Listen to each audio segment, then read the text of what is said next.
तपाईहरु washing machine किन्नुको लागि सोचिरहनु भएको छ तर कस्तो खालके वाशिङ मेसिन किन्दाखेरि चाहिँ आफ्नो लागि ठीक होला भन्ने कन्फ्युजनमा रहनु भएको छ भने यो भिडियो तपाईको लागि हो। त्यसको लागि मेसिन कति खालके हुन्छ र कस्तो कस्तो खालके हुन्छ भन्ने जान्नु एकदमै जरुरी छ। नम्बर 1 मा रहेको छ सेमी अटोमेटिक र नम्बर 2 मा रहेको छ टप लोड, नम्बर 3 मा रहेको छ फ्रन्ट लोड। यो 3 खालके मेसिन चाहिँ तपाई जुनै दोकानमा जानुभयो भने पाउन सक्नुहुन्छ।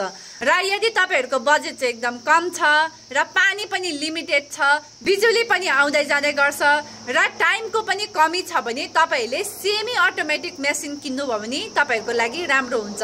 किनभने यो चाहिँ सस्तो पनि हुन्छ र लुगा धुने अनि सुकाउने फाल्टै हुनुले गर्दाखेरि तपाईलाई चाहे अनुसारले युज गर्न सक्नुहुन्छ।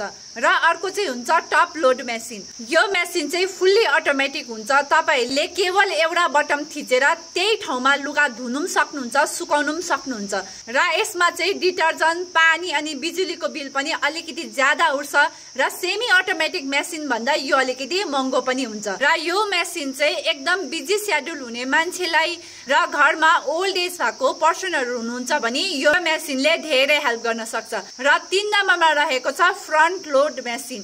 यो मेसिनले चाहिँ लुगा एकदमै सफा धुन्छ, पानी पनि एकदमै कम्ती लाग्छ तर प्राइस चाहिँ 3 गुना ज्यादा हुन्छ र यसमा चाहिँ डिटर्जेन्ट पनि अलिकति महँगो खालके लाग्छ र लुगा धुनुको टाइम चाहिँ दुईटा मेसिन भन्दा अलिक ज्यादा लाग्न सक्छ। अब तपाईहरु डिसाइड गर्नुहोस् यो 3 खालके मेसिनमा चाहिँ तपाईलाई कुन चाहिँ अफोर्डेबल अनि तपाईलाई चाहिने अनि जरुरतमन्द मेसिन तपाईले किन्न सक्नुहुन्छ।